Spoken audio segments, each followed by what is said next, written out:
Budget क्या है, क्योंकि हम लोगों को मीन्स के आधार पे कंसेप्चुअल समझ पहले देखना है और ट्रेंड इसका। तो बजट देखिए दो चीज का भैया हिसाब किताब है। किसका हिसाब किताब है? पहले व्यय और दूसरा आय। बस इतनी ही बात बोलना है, इसी पे सारी चीज समझना है।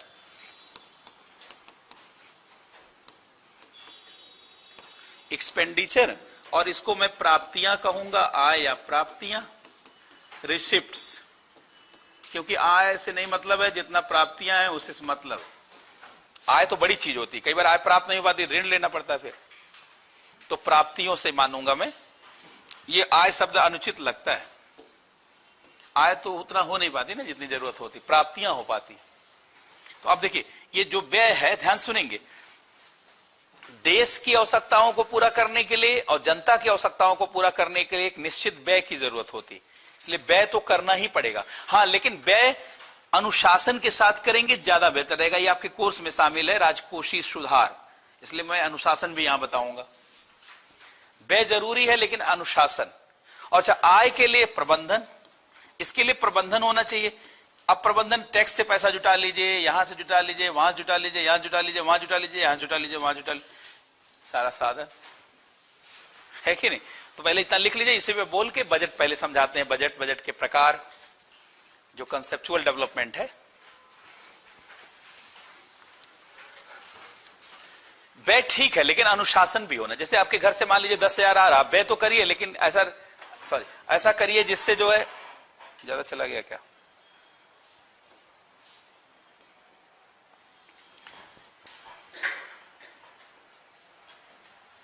व्यय करना है लेकिन जानते व्यय ऐसे करना है जिससे महीना निकल भी जाए। व्यय में अनुशासन होना चाहिए कि नहीं? जब आय सीमित होती है तो व्यय में अनुशासन जरूरी है, लेकिन ये अनुशासन कब से कायम हुआ? जब FRBM एक्ट, ये आपके कोर्स में 2003 में आया, 2004 से लागू किया गया। तो व्यय भी सीखना है, अनुशासन भी सीखना है, नहीं तो घाटा बढ़ जाएगा ज्यादा। तो लिख लीजिए कि किसी भी देश में व्यय और आय के लेखे जोखे को ही बजट कहा जाता है। किसी भी देश में व्यय और आय के लेखा जोखा को ही बजट कहा जाता है। अर्थात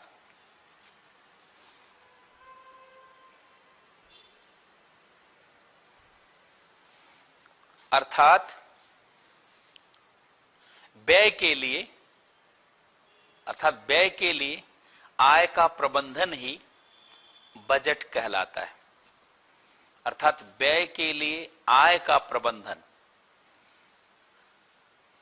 बजट कहलाता है। आप कहते हैं ना हमारा बजट बिगड़ गया, मतलब व्यय के लिए आय का प्रबंधन नहीं हो पा रहा होगा।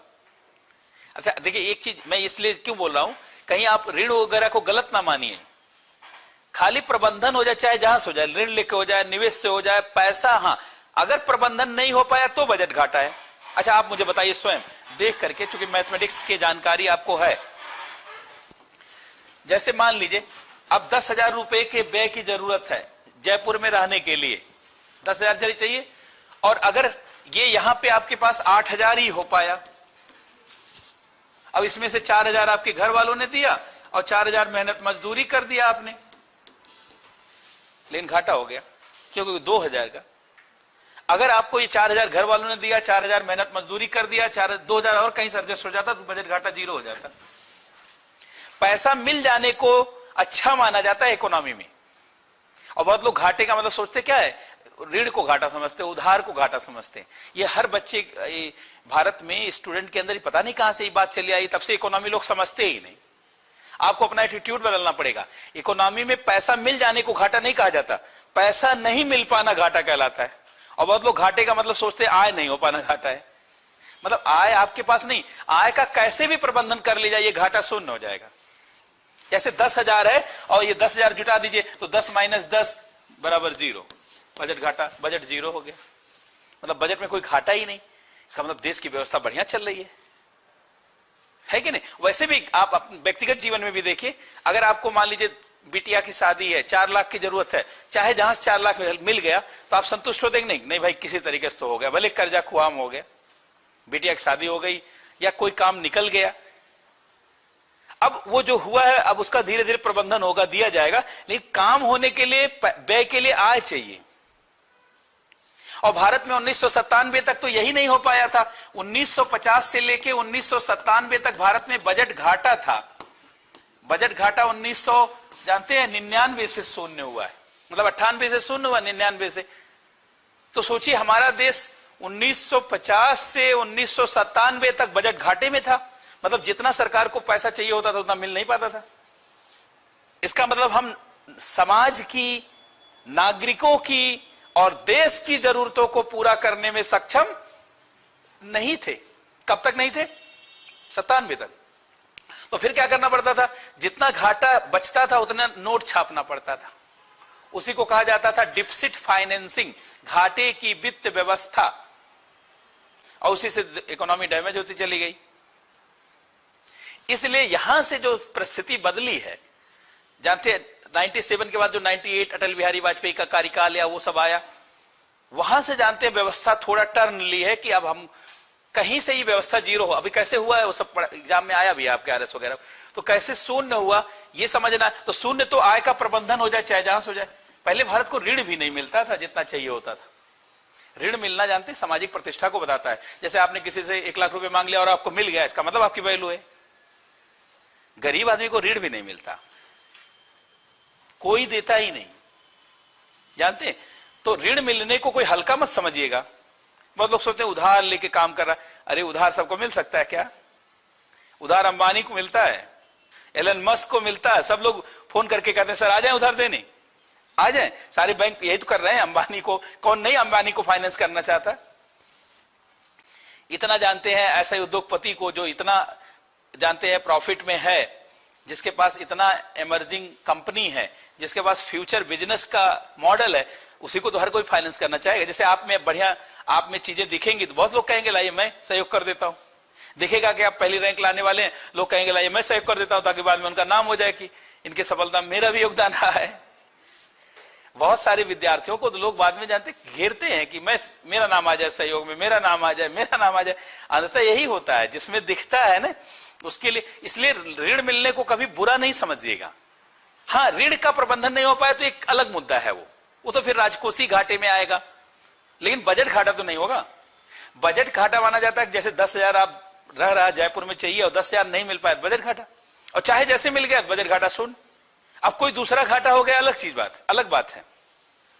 तो पहले इस मन स्थिति के साथ रहना होगा कि ऋण लेना बुरी बात नहीं है। जैसे कि जानते बुद्ध ने कहा था, जैसे कि चारवाक ने कहा था, जैसे कि चाणक्य ने कहा था। इसलिए ऋण को कभी बुरा समझिएगा ही नहीं। हाँ, लेकिन ऋण जानते हैं आपके एक सीमा में है, नहीं है, उसके लिए अनुशासन, इसलिए वित्तीय अनुशासन कायम करना होगा, राजकोषीय अनुशासन कायम करना होगा। अनुशासन बहुत जरूरी। कोई चीज बुरी नहीं है, अनुशासन। जैसे मनोरंजन बुरा नहीं है, लेकिन दिन भर मोबाइल खेल रहे हैं, ये नालायक स्थिति को दर्शाता है कि भाई दिन भर फेसबुक चला रहे हैं। और एक दिन पेपर में निकला था, यहीं पे मैं देख रहा था राजस्थान पत्रिका में, औसत लोग 3 घंटे मोबाइल यूज कर रहे हैं पूरे देश में। सर्वे निकाला होगा, कहीं देखा होगा। अगर औसत 3 आ रहा है तो इसका मतलब जेठालाल के पास तो मोबाइल है नहीं, रामलाल के पास भी नहीं है। तो इसका मतलब है जिसके पास है वो 12-10 घंटे यूज कर रहा होगा, तभी तो औसत 3 आया होगा। औसत 3 आने के लिए इसका मतलब कई है दिन भर मोबाइल में टाइम काट दे रहा है। सो रहा, नींद नहीं आ रही है, फिर 3-4 बजे तक जानते मोबाइल ही खेल रहा है। ये एक नया रोग आ चुका है, क्योंकि अनुशासन बहुत जरूरी है। कोई चीज होना बुरा नहीं है, मोबाइल से महाक्रांति भी है अगर उसका सदुपयोग, लेकिन वो अनुशासन कायम करना होगा। इसीलिए राजकोषीय अनुशासन को लेकर के ये सब आपके कोर्स में है। तो इसलिए हम लोग पहले इस पे बात, इतनी बात मेरी समझ गए कि नहीं? इसका मतलब व्यय और आय, 2 चीज ध्यान रखना। फिर व्यय होना चाहिए और व्यय के लिए आय का प्रबंधन होना चाहिए। पहले तो प्रबंधन ही नहीं था, फिर प्रबंधन हुआ तो ऋण आया, लेकिन ऋण कितना होना चाहिए वो सब भी है। उसके लिए अंतरराष्ट्रीय संस्थाएं हैं, भारत की संस्थाएं, ये सब काम करती। लेकिन अभी पहले मैं व्यय पे बोल दूं। पहले तो समझ गए ना कि बजट क्या है। बजट का मतलब व्यय और आय का प्रबंधन है। लेकिन अगर ऐसे बोलेंगे व्यय आय का प्रबंधन है तो बहुत ऐसे नहीं लगता बहुत जानकारी है, लगता किताबी जानकारी। लेकिन जब आपने कहा व्यय के लिए आय का प्रबंधन, बजट कहलाता है। लगता है कि बात समझी गई। अब व्यय किस लिए और आय कैसे। अब आय तो आपके कोर्स में एक ही चैप्टर है आय का, खाली टैक्स और टैक्स रिफॉर्म। वो चाहता है आरएस वाला, आरपीएससी, कि इनको टैक्स के बारे में जानकारी हो, एक आय की जानकारी हो। उसको देना चाहिए था सारा चैप्टर आय का, जैसे आय का देना चाहिए था, टैक्स देना चाहिए था, फिर विनिवेश देना चाहिए था, लेकिन शायद विनिवेश का यहां लोग विरोध कर रहे हैं, प्राइवेटाइजेशन का। फिर देना चाहिए था निवेश का चैप्टर भी, फिर देना चाहिए था ऋण का चैप्टर भी, फिर देना चाहिए था, जानते हैं, विदेशी अनुदान का चैप्टर। नहीं, वो सजा हुआ लगता, ऐसा नहीं कि चैप्टर नहीं बढ़ जाता, सजा हुआ लगता है। जब आधी चीज जिंदगी, कोई चीज टुकड़े में दी जाती है ना, तो कई बार कंफ्यूज करती है। अगर मान लीजिए कोई सिस्टम बना दिया, नहीं तो बहुत सारे टीचर क्या करेंगे, जो चैप्टर पढ़ा देंगे, तो आपको लगेगा ऐसे सब पढ़ना है जैसे लगेगा, क्योंकि सिस्टम में कोई चीज होती है तो फिर वो सही लगती है। अच्छा, व्यय के लिए भी पूरी बात व्यय वाला भी नहीं है आपके कोर्स में। व्यय के लिए व्यय कैसे किया जाए, तो अलग अलग क्षेत्रों का व्यय, जैसे हम मान लीजिए रक्षा क्षेत्र के लिए करते हैं दूसरे, तो अभी खाली आपका खाली मैनेजमेंट टाइप की चीज है इसमें, और कुछ चीज इसमें से भी निकाल के ले जाकर मैनेजमेंट में रख दिया। बजट का कुछ प्रकार शायद उसमें चला गया, निष्पादन बजट और वो सब परफॉर्मेंस बजट है, जीरो बेस बजट। और जीरो बेस बजट भी बताना जरूरी है, लेकिन अब ये इधर बोलेंगे नहीं, एकदम चुप रहेंगे, उधर बोल देंगे जाकर के, है कि नहीं, ताकि आपका सिलेबस टिक होता जाए। लेकिन ठीक बहुत सारा सिस्टम में भी लाना है, खाली टिक से नहीं काम चलता। सिस्टम रहने से क्या है ना, दिमाग पकड़ने लगता है, और उम्र जब ज्यादा हो जाती है तो सिस्टम से ही चीजें समझ में आती। जब लगने लगता अच्छा इधर से हो रहा उधर से, तो पॉइंट ज्यादा याद होते हैं तुलनात्मक रूप से। तो अब पहले लिखा नए लाइन से लिखे, सरकार को देश और समाज की आवश्यकताओं को पूरा करने के लिए, सरकार को देश और समाज की आवश्यकताओं को पूरा करने के लिए, सरकार को देश और समाज की आवश्यकताओं को पूरा करने के लिए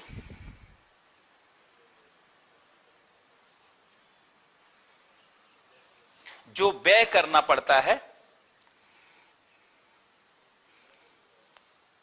या देश और समाज की आवश्यकताओं को पूरा करने के लिए लिखिए व्यय करना पड़ता है, जो नहीं, क्योंकि पब्लिक एक्सपेंडिचर अभी पढ़ा नहीं, वो बाद में पढ़ा देंगे, के लिए व्यय करना पड़ता है, और इसी नाते बजट की आवश्यकता होती है, इसी नाते बजट की आवश्यकता होती है।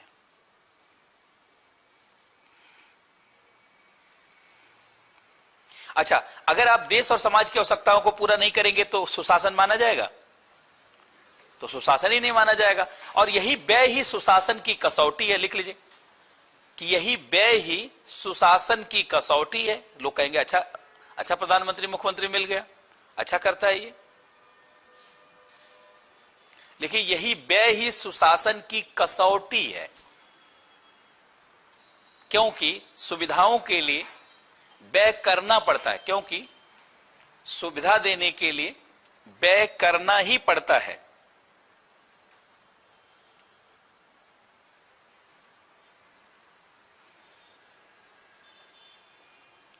व्यय करना पड़ता है, लेकिन जानते हैं, अगर व्यय एक सीमा से ज्यादा होने लगता है तो चुनौती भी बन जाता है।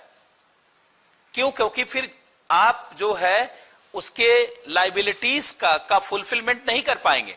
लाइबिलिटीज जानते हैं बनने लगेंगे, लाइबिलिटीज ज्यादा होने लगेंगे। लेकिन अगर व्यय एक सीमा से ज्यादा हो जाता है, लेकिन अगर व्यय एक सीमा से ज्यादा होने लगता है, एक दायरे में नहीं है, लेकिन अगर व्यय एक सीमा से ज्यादा होने लगता है तो अर्थव्यवस्था के लिए चुनौती बनने लगता है।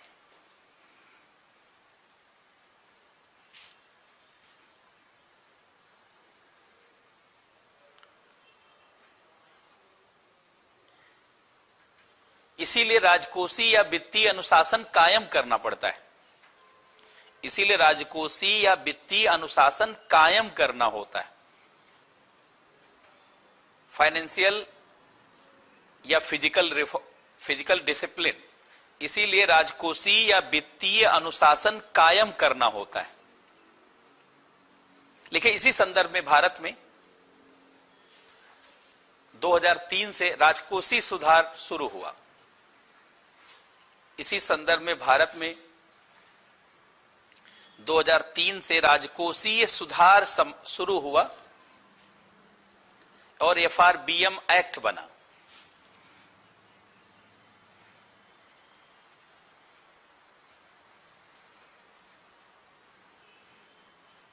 FRBM, ये देखिए FRBM एक्ट बना।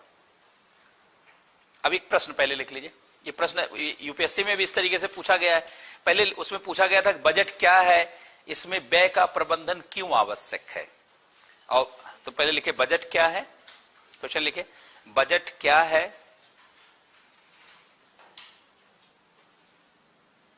और इसमें व्यय की आवश्यकता क्यों करनी होती है, इसमें व्यय की आवश्यकता क्यों होती है, इसमें व्यय की आवश्यकता क्यों होती है। 50 शब्दों में। दूसरा प्रश्न लिखे, दूसरा लिखे कि बजट क्या है, राजकोषीय सुधारों की आवश्यकता समझाइए। बजट क्या है, राजकोषीय सुधारों की आवश्यकता समझाइए। राजकोषीय सुधारों की आवश्यकता समझाइए 50 शब्दों में। सुधारों की या राजकोषीय अनुशासन की, तो आप बजट की परिभाषा लिख देंगे और खाली इतने ज्ञान से ही लिख सकते हैं इसको, प्रश्न को, कि भाई बजट की परिभाषा, फिर बजट में व्यय और आय का प्रबंधन है। मुख्यतः मुख्यतः व्यय के लिए संसाधन जुटाया जाता है और व्यय इसलिए किया जाता है ताकि समाज और देश की जरूरतों को पूरा किया जा सके। लेकिन अगर व्यय ज्यादा हो जाता है तो अर्थव्यवस्था के लिए चुनौती बनने लगता है। इसलिए व्यय को अनुशासन में रखा जाए, इसलिए आर्थिक सुधार की जरूरत होती है और उसके लिए कानून की जरूरत होती है। कोई भी सरकार उस सीमा से ज्यादा ना करे, नहीं तो बहुत सारी सरकार ऐसे आती है जो जनता को ज्यादा सुविधा देने के लिए और चुनाव में जीतने के लिए और खाली शासन में बने रहने के लिए लुटा देती है। मान लीजिए सारा बिजली फ्री कर दे, सारा जानते हैं सब चीज फ्री कर दे, तो नागरिक को तो अच्छा लगेगा, नागरिक समझदार नहीं होते ना, लेकिन देश आगे टूट जाएगा, देश आगे चल नहीं पाएगा। बाकी समाज सामान्यतः होता है कि भाई फायदा मिलेगा तो अच्छा है, फायदा मिलेगा अच्छा है, लेकिन आगे देश चल पाएगा। सारा फायदे वाली सरकार ही नहीं चाहिए, देश टिकाने वाली भी सरकार चाहिए। बात समझ रहे? नहीं तो कोई भी सरकार में क्या दिक्कत है, सारा खजाना बांट दीजिए और बड़ा अच्छा नाम हो जाएगा जिस दौर में आपका शासन, और पार्टी जाएगी नहीं आपकी जल्दी। लेकिन तब इसका मतलब ये जानते पार्टी कंपनी चला रहे हैं आप, देश नहीं चला रहे हैं। पार्टी चला रहे हैं आप, देश नहीं चला रहे हैं, क्योंकि देश के लिए कुछ कड़ा निर्णय भी लेना पड़ता है। चाणक्य ने कहा दयालु होने के लिए निर्दयी होना पड़ता है। आप अपनी मां को, बहनों को ही देखिए, मां को ही देखिए, कई बार बच्चे का ही बेहतर जीवन के लिए बच्चों को डांटना पड़ता है, मारना पड़ता है, बहुत तरीके से कठिनाई के दौर से गुजारना पड़ता है, क्योंकि दयालु होने के लिए निर्दयी होना पड़ता है।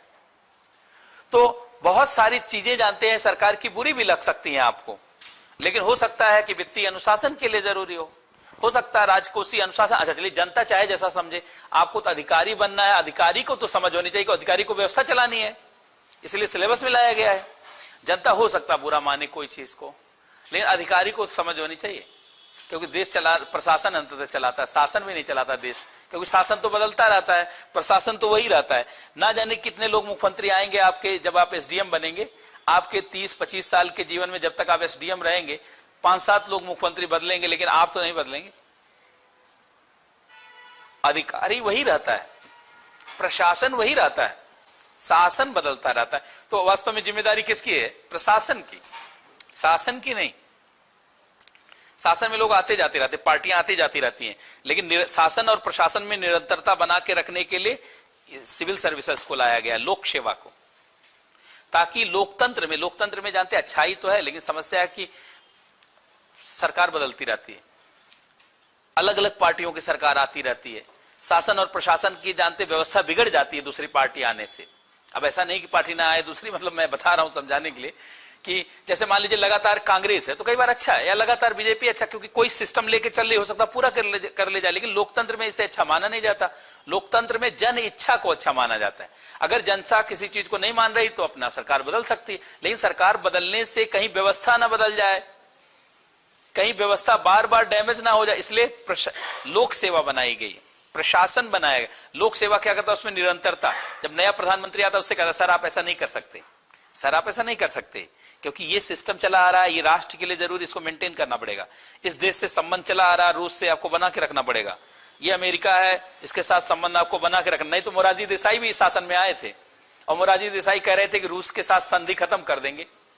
1971 में मोरारजी देसाई अमेरिकी लॉबी के आदमी थे और इंदिरा गांधी रूसी लॉबी की आदमी थी। और इंदिरा गांधी ने 1971 में भारत और रूस सामरिक समझौता किया था और मोरारजी देसाई कह रहे थे खत्म किए नहीं। या नरेंद्र मोदी बहुत सारी चीज कह रहे थे, मनमोहन सिंह का खत्म कर देंगे, खत्म कर पाए? कोई नहीं कर सकता। इनके बाद दूसरा ही आ जाए नहीं वही खत्म कर पाएगा, वही जो लोक सेवा वाले लोग हैं वही खत्म नहीं करने देंगे। उसका 10 तर्क बताया जाएगा कि ये राष्ट्र के लिए महत्वपूर्ण चीज है, इसमें कानून बन चुका है, इसमें व्यवस्था बन चुकी है, इससे भारत की छवि खराब हो सकती है। ये शासन भारत के लिए, आपके पार्टी के लिए नहीं है। पार्टी भले लेके आप आ गए हैं शासन में, आप शासन में रहिए।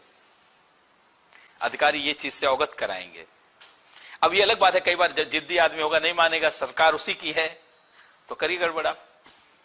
लेकिन है कि ये बताया जरूर जाएगा और अच्छे से समझाने के बाद हर अच्छे व्यक्ति को मानना होता ही है, क्योंकि कोई झगड़ने तो गया नहीं, सब देश को बेहतर करने का ही, चाहे जैसी पार्टी हो, चाहे जैसा विचार हो, लेकिन हर व्यक्ति देश को कुछ बेहतर तो जरूर बनाना चाहता होगा और उस नजरिए से फिर वो व्यवस्था में ढल जाता है। इसलिए कोई भी शासन आती है, पिछली जैसा ही शासन होता है। बहुत लोग सोचते हैं पिछला जैसा ये भी कर रहा है, सारा पिछला जैसा करेगा, पहले ही नोट कर लीजिए।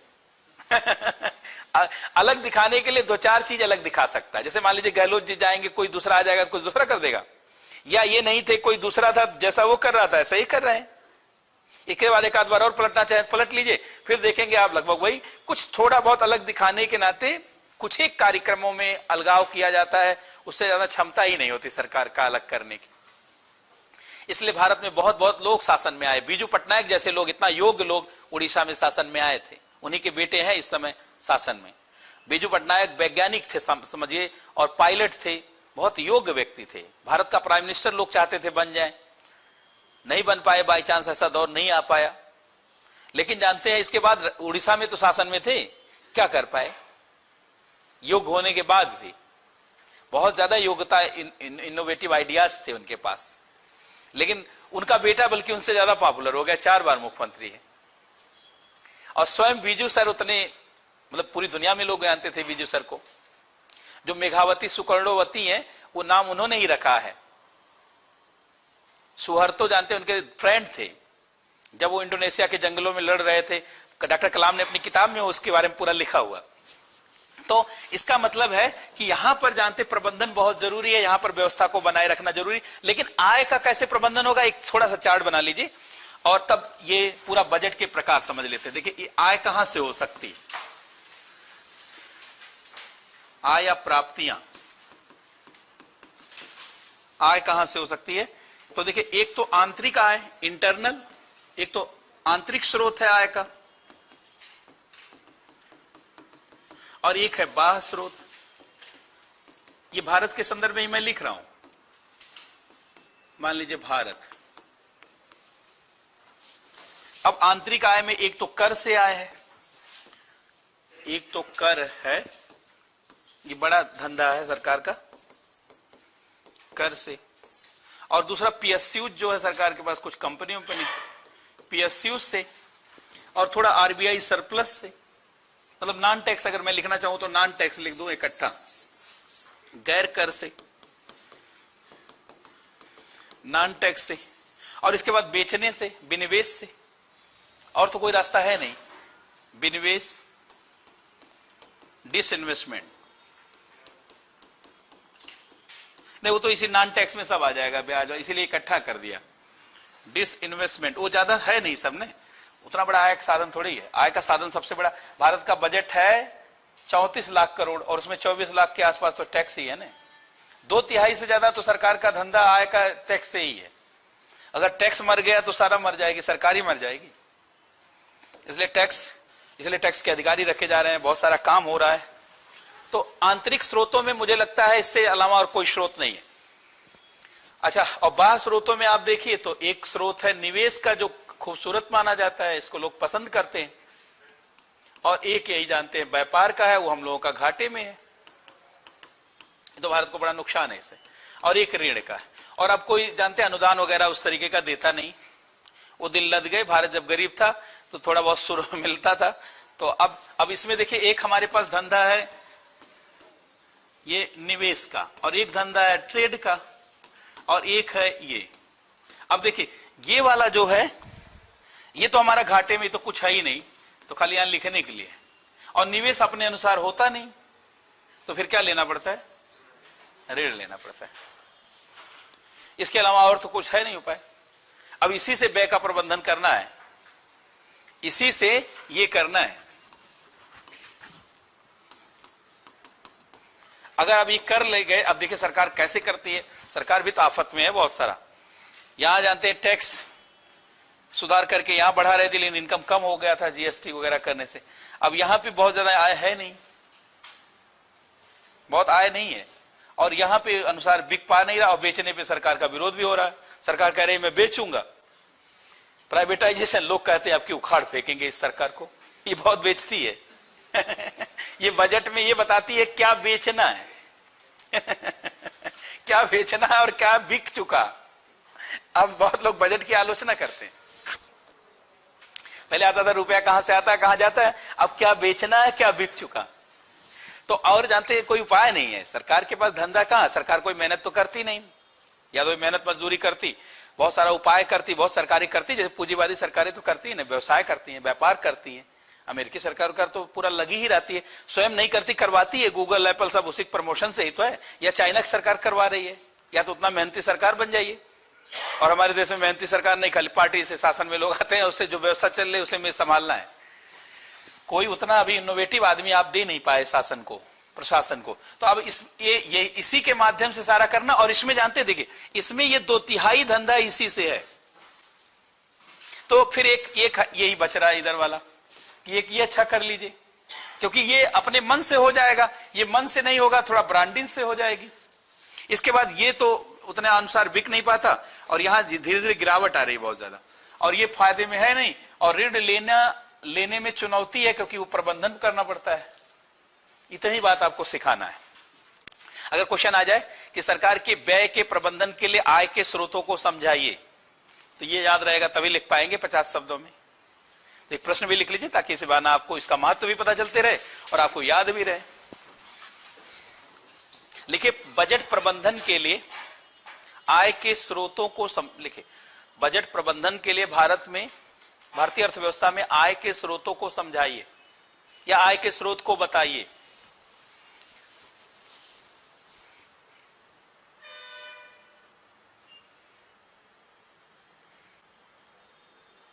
आय के स्रोत को बताइए, समझाइए 50 शब्दों में। तो ये आप ऐसे लिख देंगे, चार्ट भी बना सकते हैं, लिख भी सकते हैं। और व्यय की आवश्यकता क्यों होती है उस पर सवाल लिख चुके हैं आप, क्योंकि नागरिकों की आवश्यकता, समाज की आवश्यकता, देश की आवश्यकता, रक्षा आवश्यकता, सुरक्षा आवश्यकता, बहुत सारा है। तो अब ठीक है ना। अब बजट का कैसे प्रबंधन होता है, पहले बजट देख लिया जाए, ठीक है। तो अब लिखेंगे बजट, और इतने कंसेप्ट आपको समझने होंगे, तब बजट समझ पाएंगे। पहला है, सबको घाटे के रूप में पढ़ाया जाता है, ऐसे समझाया जाता है। बजट डिफिसिट, बजट घाटा क्या है। दूसरा रेवेन्यू डिफिसिट, राजस्व घाटा क्या है। ये सारे कंसेप्ट समझने पड़ेंगे, तब ट्रेंड समझ में आएगा।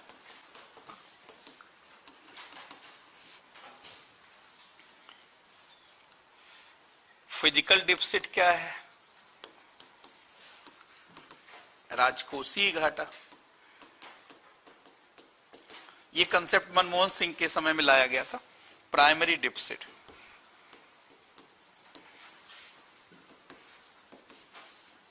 प्राथमिक घाटा,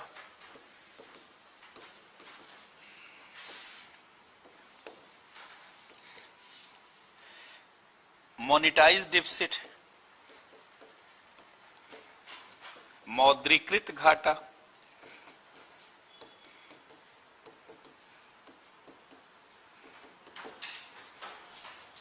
और इफेक्टिव रेवेन्यू डिफिसिट।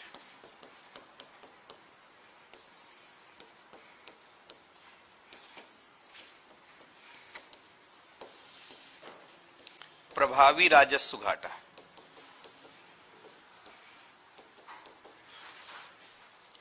ये 6 शब्द क्लियर होने से पूरा बजट की सारे ट्रेंड और सारी स्थिति समझ में आ जाएगी।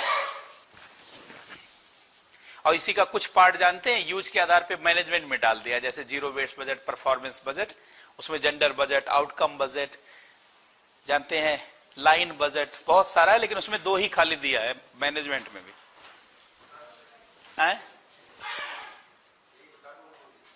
हाँ, ये सारा समझ, कोई दिक्कत नहीं, यही समझा देंगे, कोई दिक्कत नहीं। पहले इसको पढ़ लीजिए, उसको भी समझ लेंगे हम। बजट डिफिसिट, रेवेन्यू डिफिसिट, वो यूज के आधार पे बजट का प्रकार है, और ये कंसेप्ट के आधार पे प्रकार है।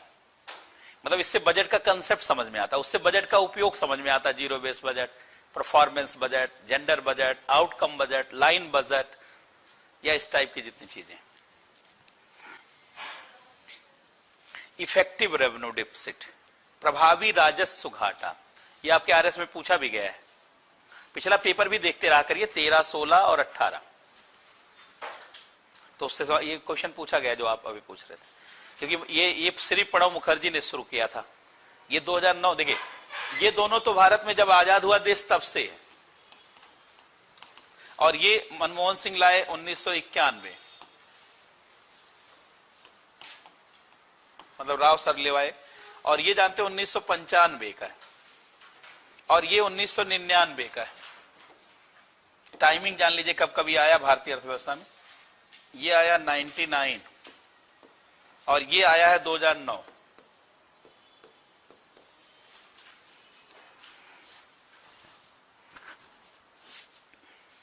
लेकिन राजस्थान की किताब लिखने वाले अधिकतर लोगों ने 2011 लिखा है। भारत सरकार के दस्तावेज से देखना होगा।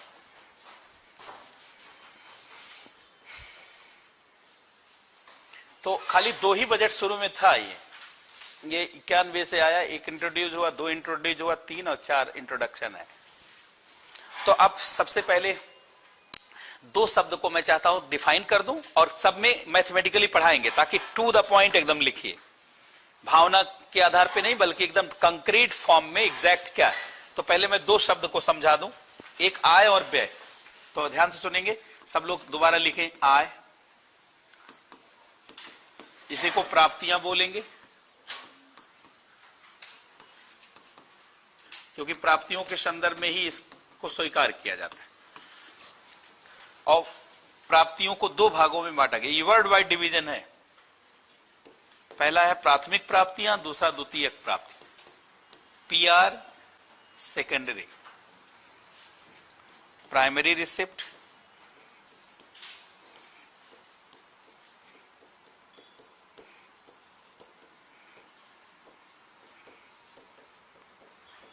प्राथमिक प्राप्तियां, सेकेंडरी रिसीट, द्वितीयक प्राप्तियां।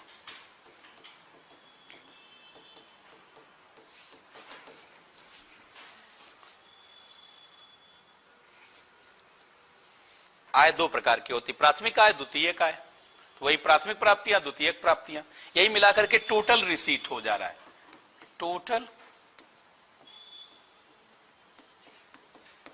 कुल प्राप्तियां, कुल प्राप्तियों को आय कहा जाता है।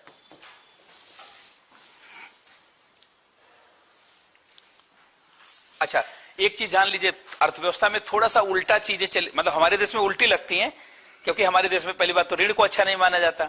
वर्ल्ड वाइड जो अर्थव्यवस्था की पढ़ाई लिखाई है, उसमें ऋण को सबसे प्राथमिक चीज माना जाता है, क्योंकि उससे संसाधन का प्रबंधन होता है। तो अब ये देख लीजिए, ये द्वितीयक आय जानते हैं बाजार उधारी के बराबर होती। द्वितीयक आय किसके बराबर होती है?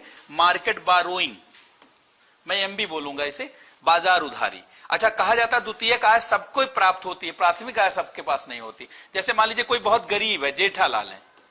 अब जेठालाल के पास क्या है? अपनी कोई आय तो है नहीं, तो वो उनके पास फिर जानते आय क्या होगी, बोलिए? यही सेकेंडरी। ध्यान सुनिएगा, बाजार उधारी, जितना बाजार से उधार लेते हैं उसे द्वितीयक आय कहा जाता है, और जितना स्वयं से कमाते हैं उसको प्राथमिक। लेकिन ऐसे लिखवाएंगे नहीं ऐसे, क्योंकि ऐसे दुनिया में माना नहीं जाता है, सबके पास आय होती ही नहीं। इसलिए कहा जाता है कि सामाजिक न्याय कौन सुनिश्चित करेगा? जैसे कोई गरीब है तो उसके पास आय ही नहीं होती। मान लीजिए उसको 1 लाख की बाइक खरीदना है तो उसके पास तो आय है नहीं, तो क्या करेगा? वो सीधे जाके बाजार से खरीदेगा, उधार लेगा, तब उसके पास जीवन बदलेगा ने। मान लीजिए उसको नल, उसको लगवाना है, ट्यूबवेल लगवाना है खेतों में। अब 20,000 का ट्यूबवेल का आ रहा, बोरिंग हो रही, तो उसके पास अपनी तो कोई आय नहीं है, तो द्वितीयक आय से ही जानते प्राप्त करता है। सारे गरीब लोग द्वितीयक आय से ही जीवन चलाते हैं। इसीलिए इसको लिखने के लिए ऐसे लिखा जाता है। तो ये भारत में बहुत स्टूडेंट को उल्टा लगता है। इसको जानते कैसे लिखा जाएगा? डायरेक्ट नहीं लिखा जाता, ऐसे लिखा जाएगा PR बराबर TR माइनस MB। मतलब कुल प्राप्तियों में से जब बाजार उधारी को घटा दिया जाता है तो उसी को। अच्छा, आप सोच रहे होंगे मैं सीधे लिखवा दूं कि स्वयं से कमाई गई है तो सबके पास रोजगार कहां है, स्वरोजगार कहां है? ये गलत हो जाएगा। इसीलिए इकोनॉमी में ऐसे बोलने का चलन, और यही सब एग्जाम में पूछा जाता है तो लोगों से गलत हो जाता है। तो सोचते क्या लिखता है ये उल्टा पुल्टा। उल्टा नहीं है, बस हमारी सोच में थोड़ा सा चेंज लाने की जरूरत है। ये वास्तविक जीवन में भी सही है देखा जाए तो। मान लीजिए मुझे 1 करोड़ का घर खरीदना है, ध्यान सुनिए। मान लीजिए मुझे 1 करोड़ का घर खरीदना है। अब मेरे पास 10 लाख रुपए ही है, तो पहले मैं क्या करूंगा? 90 लाख बैंक से लूंगा। तो 90 लाख और 10 अपने पास है, मिला दिया तो क्या हो गया? 1 करोड़। अब कोई पूछे प्राथमिक आय कितनी थी, तो प्राथमिक आय बराबर 1 करोड़ और माइनस 90 लाख, इसका मतलब 10 लाख हमारे पास थी। लेकिन ये तो छोटा कैलकुलेशन है, इसलिए सीधे हमने बता दिया हमारे पास 10 है। जब पूरे बजट और इकोनॉमी का होता है तो उसमें ऐसे नहीं बताना संभव होता कि ऐसे है। इसी नाते ऐसे लिखा ही नहीं जाता, इसको सीधे लिखा ही नहीं जाता, बल्कि ऐसे लिखा जाता। जैसे आप मुझसे पूछेंगे प्राथमिक प्राप्तियां क्या है, तो मैं कहूंगा कुल प्राप्तियों में से जब बाजार उधारी को घटा दिया जाता है उसे प्राथमिक प्राप्तियां। आप कहेंगे इतना घुमा के क्यों बोल रहे हैं? क्यों नहीं बोल देते कि स्वयं से प्राप्त की गई है? तो स्वयं से सबको आए ही नहीं, सबके पास नौकरी है क्या? है कि नहीं? ये इसको लिखे, पहले द्वितीयक प्राप्तियां लिखे, एक एक लाइन लिखते जाएंगे। ये सब भी 20 शब्दों में पूछा जाता है, पूछा जा सकता है। लिख लीजिए MB, इसको कहते हैं द्वितीयक प्राप्तियां या M। लिखे कि बाजार उधारी के माध्यम से, ब्रैकेट में बैंक को वित्तीय संस्थाओं से, बाजार उधारी के माध्यम से, बाजार उधारी जिसमें बैंक, वित्तीय संस्था, कोई देश, IMF, वर्ल्ड बैंक, लिखे बाजार उधारी के माध्यम से, ब्रैकेट में बैंक, वित्तीय संस्था, कोई देश, कोई IMF, वर्ल्ड बैंक, बाजार उधारी के माध्यम से प्राप्त की गई आय को द्वितीयक आय कहा जाता है। द्वितीयक आय कहा जाता है। यह आय सबको प्राप्त होती है, ये सबके पास होती है। प्राथमिक आय सबके पास नहीं होती।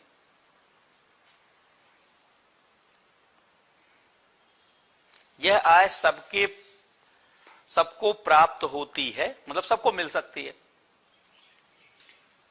यह आय सबको, इसी से बदलाव भी होता है। जानते हैं, आप जाएंगे शहर में, गांव से शहर जाएंगे तो देखेंगे उसके पास मकान भी है, घर है, गाड़ी है, बंगला है। आप सोचेंगे कैसे हो गया? कहेगा इंस्टॉलमेंट से।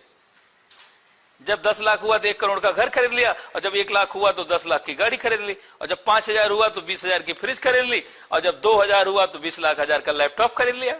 आप भी खरीद लीजिए बैंक से। इसीलिए मोदी सरकार ने क्या किया? सबसे बैंक से जोड़ना सबको। कहा जब इसी से बदलाव है तो जोड़ो। प्रधानमंत्री जनधन योजना, मुद्रा bank, small financial bank, stand up India, और जानते KCC को उसका दायरा बढ़ाया गया। सब चीज लोन ही लोन, लोन ही लोन, लोन ही लोन। लोन का मतलब लेते जाओ, ऐसे करके बांटते। क्योंकि द्वितीयक आय से ही बदलाव होता, प्राथमिक आय सबके पास होती नहीं, क्योंकि प्राथमिक आय के लिए आपको GDP की साइज बढ़ाना पड़ेगा। अभी 40 करोड़ लोगों को ही रोजगार है भारत में, 40 करोड़ ही, 39.7 करोड़ इतना ही रोजगार है। 44 करोड़ था, लेकिन कोरोना के कारण, नोटबंदी, GST और कोरोना के कारण लगभग 4.5 करोड़ रोजगार घटा। जॉबलेस ग्रोथ हो रही है। अब ये सरकार के सामने आफत है। तो ऐसे में मोटे तौर पर 40 करोड़ हमारे पास रोजगार है, और इसके बाद स्वरोजगार बहुत कम है, कुछ करोड़ में भी नहीं है। 4 से 5 करोड़ जानते देखा जाए तो इस देश में। इसका मतलब बाकी लोग क्या कर रहे हैं? या तो खेती पर निर्भर होंगे, या तो मजदूर होंगे, या तो कुछ और होंगे, कुछ और होंगे। और मजदूर भी जानते जुड़े हुए हैं 40 करोड़ में। इसका मतलब जो ऐसे एक आध दिन मजदूरी किए होंगे नहीं फिर जुड़े होंगे, या तो हमारे आदिवासी भाई होगा, जनजाति भाई होगा, बाकी पूरा देश तो इसका मतलब इधर उधर घूम ही रहा है। रैली में आएगा क्या लगता है भाई हमारा है कि नहीं 12 तारीख को, ऐसा हो सकता है तो यही जो है जानते हैं, इसी तरीके से पूरे देश की व्यवस्था, जब पूरा आप देश सोचेंगे ना तो आपको बेरोजगारी गरीबी सब डाटा खाली पता होना चाहिए, तो पूरे देश की हाल का पता चलता, फिर लगेगा अच्छा ऐसे ऐसे इकोनॉमी को बढ़ाना पड़ेगा, ऐसे साइज बढ़ाना पड़ेगा, ऐसे जीडीपी बढ़ाना पड़ेगा। कुछ समस्या जीडीपी बढ़ाने से सुधरेगी और कुछ समस्या बजट के वितरण से सुधरेगी और कुछ समस्या जानते हैं मोबिलाइजेशन से, एक जगह संसाधन दूसरे जगह ले जाइए, जिसके पास संसाधन है उस पर टैक्स लगा के इधर लाइए संसाधन, टैक्स लगा के इधर संसाधन लाइए और गरीबों में बांटिए उसको, या उसके लिए व्यवस्था करिए। यही सब सरकार के पास धंधा है, इससे ज्यादा कुछ है नहीं।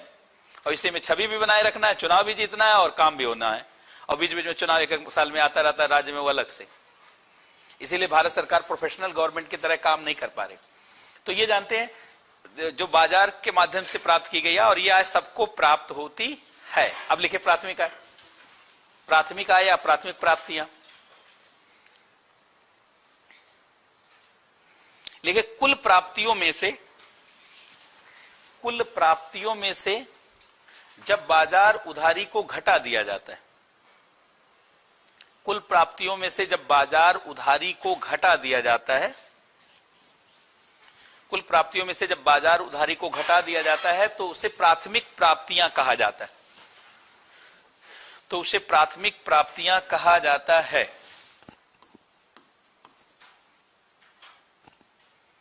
लेकिन यह सबको प्राप्त नहीं होती, ये तो खाली रोजगार और स्वरोजगार वालों को प्राप्त होती। लेकिन यह सबको प्राप्त नहीं होती है, केवल रोजगार और स्वरोजगार जिनके पास है, एम्प्लॉयमेंट या सेल्फ एम्प्लॉयमेंट, कई लोगों के पास कुछ भी नहीं है, यह केवल एम्प्लॉयमेंट और सेल्फ एम्प्लॉयमेंट वाले लोगों को प्राप्त होती है।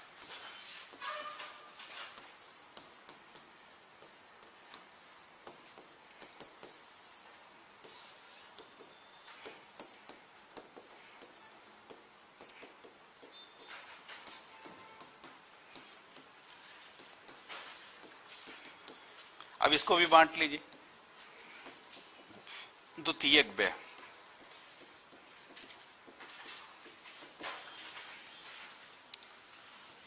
द्वितीयक व्यय जानते हैं ब्याज अदायगी के बराबर होती है।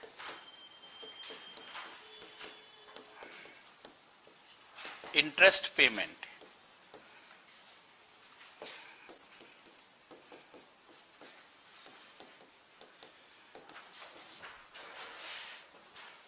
तो फिर प्राथमिक कैसे होगी? तो total expenditure minus interest payment. अब यहां टोटल एक्सपेंडिचर,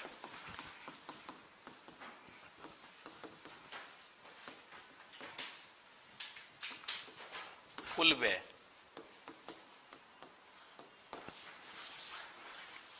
द्वितीयक व्यय को अच्छा नहीं माना जाता, लेकिन द्वितीयक व्यय को अच्छा मानना, आपके मानने से क्या होगा? जब आपने उधार लिया तो ब्याज तो देना ही पड़ेगा कि नहीं? द्वितीयक व्यय को इकोनॉमी में अच्छा नहीं माना जाता, माना जाता इसको कम करो। तो कम कैसे करो? तो राजकोषीय प्रबंधन करो। इसमें बहुत सवाल आता है द्वितीयक व्यय को कैसे जानते हैं मैनेज किया जाए। आजकल थोड़ा ऑप्शन है द्वितीयक व्यय को कम करने का।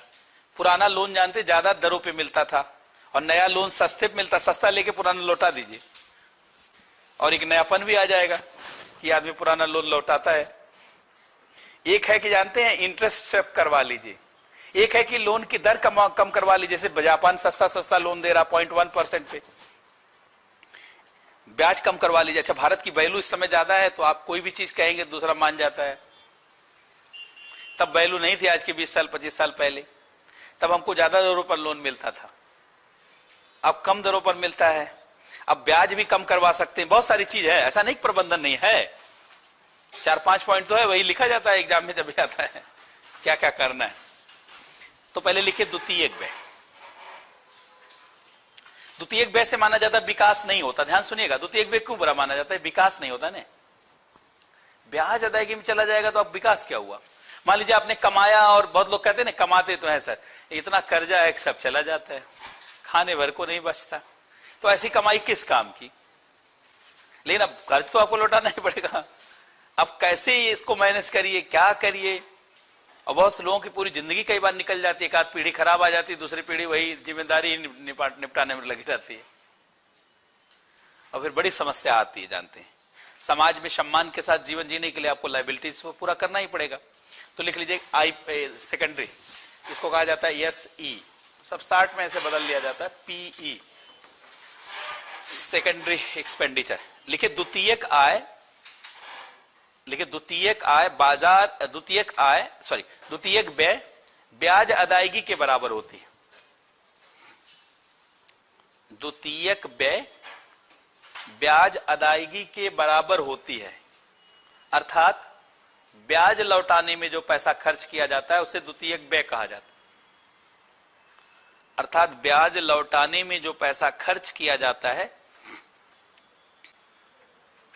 हाँ, अर्थात ब्याज लौटाने में जो पैसा खर्च किया जाता है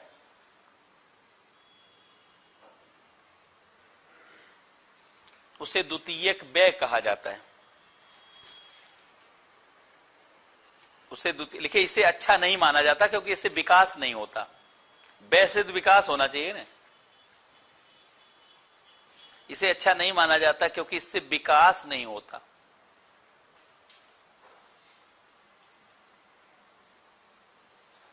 इसलिए द्वितीयक व्यय का प्रबंधन करना होता। फिर अब लिखिए प्राथमिक व्यय। प्राथमिक व्यय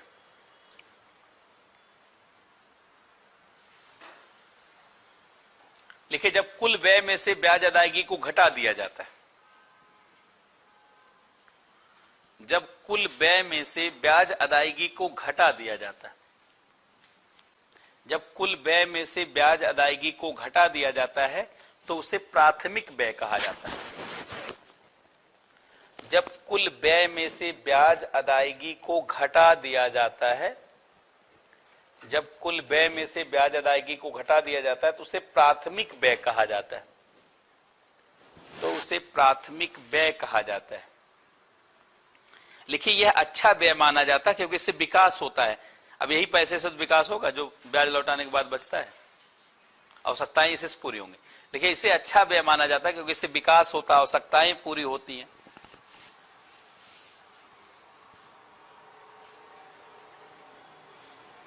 इससे विकास होता है, इससे आवश्यकताएं पूरी होती हैं, इससे आवश्यकताएं पूरी होती हैं। तो अब आय व्यय हम लोग समझ गए। अब यही देखिए, आय व्यय का ही सारा खेला है। मतलब अब ये पढ़ने में बहुत आसानी है। देखिए, ये पांचों जो 6 लिखा आपने, अब यही आय व्यय ही तो सब में समझाना है। लेकिन कैसे है जरा देखते जाएंगे। देखिए, ये बजटरी डिफिसिट है। ये पहले मैं ये 3 को लेके चल रहा हूं। देखिए, एक ये, ताकि ये पहले फटाफट समझ लें, फिर ये और फिर ये देखेंगे। ठीक है।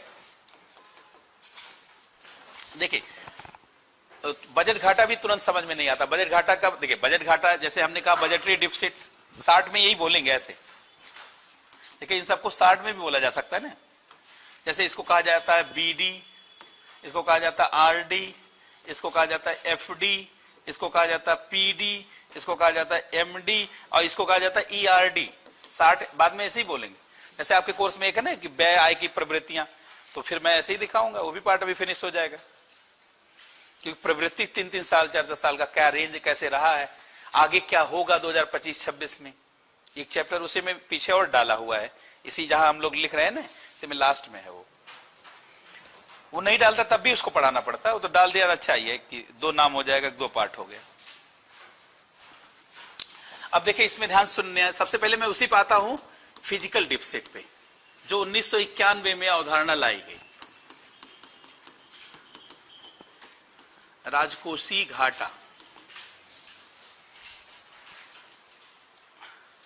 राजकोषीय घाटा जानते हैं, ये कंसेप्ट जो है माना जाता है दुनिया में 2 कंसेप्ट बड़े महत्वपूर्ण हैं, एक सतत विकास और एक राजकोषीय घाटा। दुनिया को माना जाता है बेहतर करने में इन दोनों की बड़ी भूमिका है। संयोग से ये पढ़ चुके हैं आप।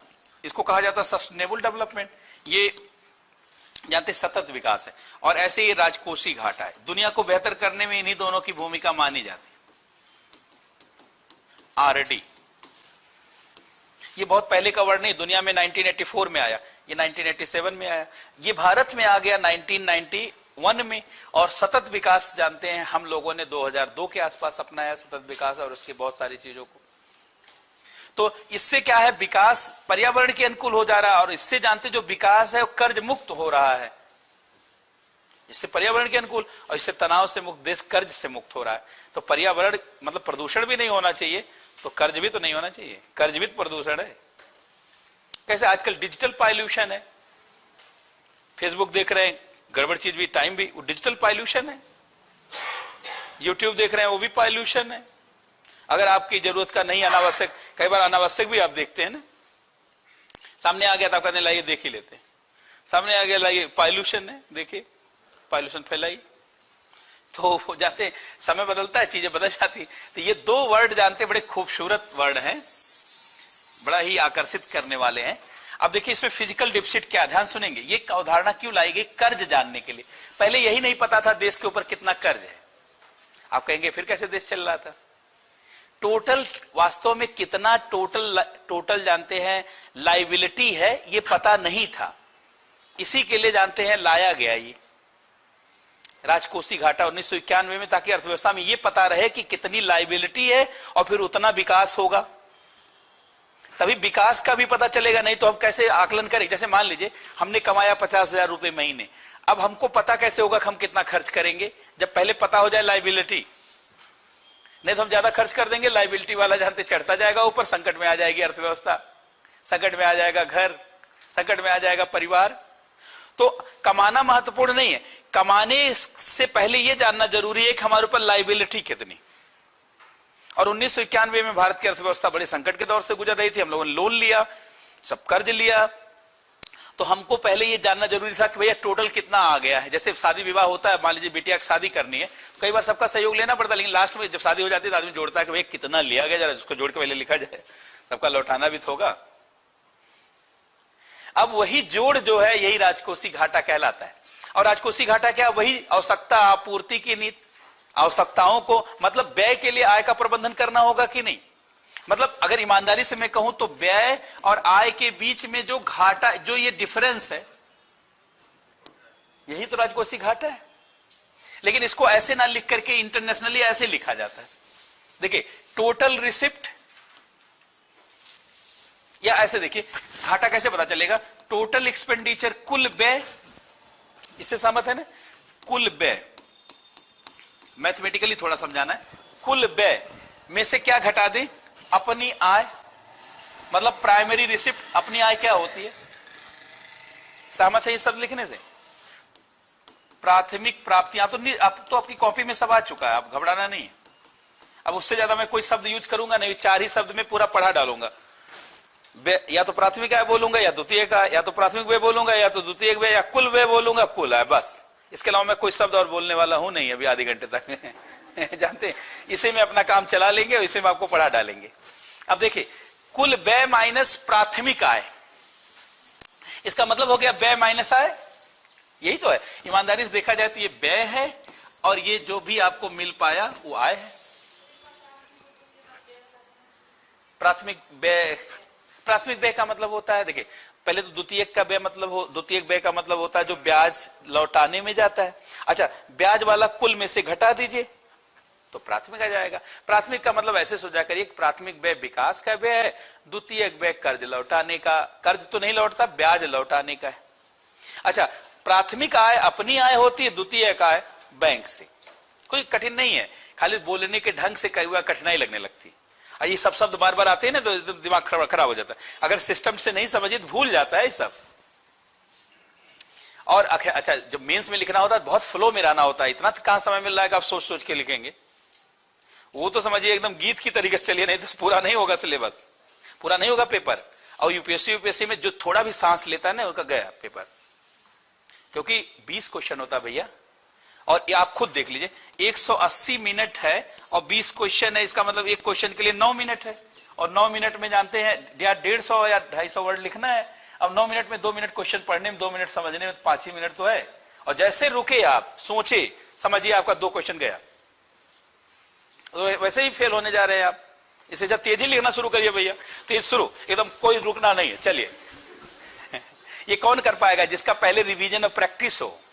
इसीलिए मैं जानते बुद्धिमान बच्चे से मैं डरता हूं, मैं जानता हूं पास नहीं कर पाएगा। बुद्धिमान स्टूडेंट जैसे मुझे दिखता है मैं तुरंत समझ जाता हूं अब आईएएस बनेगा नहीं है। यहां बुद्धिमान विद्वान की जरूरत नहीं है, आईएएस का एग्जाम है, ये आईआईटी और मेडिकल का नहीं है। यहां जानते मेहनती और दूसरे स्वभाव वाला व्यक्ति आईएएस बनता है और जानते सिविल सर्विसेज में जाता है। कोई सिविल सर्वेंट आपको बुद्धिमान नहीं दिखेगा, कोई आरएस का टॉपर आपको बुद्धिमान लगेगा? कभी नहीं। कभी देख के देख लीजिए, आपको लगेगा कुछ नहीं आता इसको। हाँ तो नहीं आता, बस खाली प्रैक्टिस किया था, आपने नहीं किया था इसलिए आपका नहीं हुआ। हमसे पूछ लीजिए अगर आपको नहीं जानकारी हो तो। हम यही धंधा करते हैं, यही काम हमारा है 17 सालों से। यही लोग सफल होने और नहीं सफल वाले लोगों के बीच में रहते हैं, और ये भी जानते हैं कि वो तेज था लेकिन नहीं सफल हुआ, ये भी जानते हैं वो कमजोर था लेकिन टॉपर है। इसलिए कमजोर आदमी दिखता है तो मैं घबराता नहीं, सोचता ये तो कुछ इतिहास बना सकता है। और ये हड़बड़िया होगा जो आईआईटी से आया, फलाने जगह से आया, क्योंकि वो दूसरे जानते सेंस में होता, सोचता मैं आईआईएम अहमदाबाद से, तो जाइए आप फेल हैं, जाइए इधर से। क्योंकि वो अकड़ होती है, और दूसरा होता है उसके पास विकल्प होता है बहुत, तो सोचता है कि 1 आध साल तैयारी में हो जाएगा, नहीं जाएंगे। आईएम पैकेज है ही 60 लाख का, 65 लाख का, तो उसके लिए तो बना ही नहीं है। 1 साल में हो सकता हो ही ना, क्योंकि पूरा सिलेबस समझना लिखना नहीं आएगा तो आपका होगा नहीं, आप चाहे जितना बुद्धिमान हो। तो इस नाते ये जानते हैं उसके लिए है जो एकदम उसी के लिए बना है। लोग कहते हैं ना सिविल सेवा के लिए जो बना होता है उसी की सिविल सेवा होती। ये इसमें ढलना पड़ता है, ये अपने जैसा बना लेता है, और जो इसके जैसा बन जाता है वो तो अपना पहले नोट कर ले कि मैं टॉप किया, अपने डायरी में घर पे नोट कर लेना चाहिए मैं पास हुआ। अब खाली समय का इंतजार है कि नहीं, अब सिलेबस कब तैयार हुआ, लिखना कब आ गया, और खूब तेजिस गाना की तरह, गीत की तरह, मतलब बहुत ज्यादा सोचने का गुंजाइश नहीं होना चाहिए। ऐसा कैसे होगा जब कम से कम 60-70% प्रश्न सीधे याद मतलब मालूम रहे, और 30-40% को तो चलिए मैं मान लूंगा कि आप सुन करके लिख पाएंगे, समझ करके, सोच करके। इसलिए मैं ये नहीं मानता कि कोई आईएएस की तैयारी में गया और सब चीज सोच के लिखेगा, पक्का वो फेल होगा आईएएस के एग्जाम में। 60-70% प्रश्न कम से कम पहले से ही पता होना चाहिए, भले सारा आंसर ना पता हो, थोड़ा मिलाना हो, मिक्स करना हो, लेकिन अब कुछ भी नहीं पता है तो आप कैसे सोचेंगे जी। और 3 ही घंटे का समय है। अब इतना बुद्धिमान तो कोई भी नहीं होता कि 3 घंटे में कंप्यूटर हो जाए, वो है कि नहीं, क्योंकि समय नहीं है ना। बुद्धिमत्ता क्या करेंगे जब समय नहीं है? तो बुद्धिमत्ता तब काम आती है जब आइंस्टीन को पूरा दिन रात सोचते हैं, तब थ्योरी ऑफ रिलेटिविटी जन्म लेती है। एक दिन में थोड़ी थ्योरी ऑफ रिलेटिविटी खो जाता आइंस्टीन ने, 10 साल लगाया। उन्होंने अपनी आत्मकथा में लिखा, कई वर्ष बीत जाने के बाद, और कई बार तो वो अपनी थ्योरी स्वयं नहीं समझ रहे थे, उन्होंने जिम्मेदार ठहराया है एक वैज्ञानिक को कि इसके नाते हम अपनी थ्योरी समझ पाए। तो फिर उस थ्योरी को और तरीके से डिफाइन किया उन्होंने, क्योंकि आइंस्टीन दुनिया के पहले वैज्ञानिक थे जो प्रयोगशाला में कभी नहीं जाते थे। पेन और कॉपी उनकी प्रयोगशाला थी, वो सारी थ्योरी मैथमेटिक्स के आधार पर डिराइव करते थे। आइंस्टीन ने इस दुनिया को नई परंपरा दी, प्रयोगशाला में नहीं जाना है,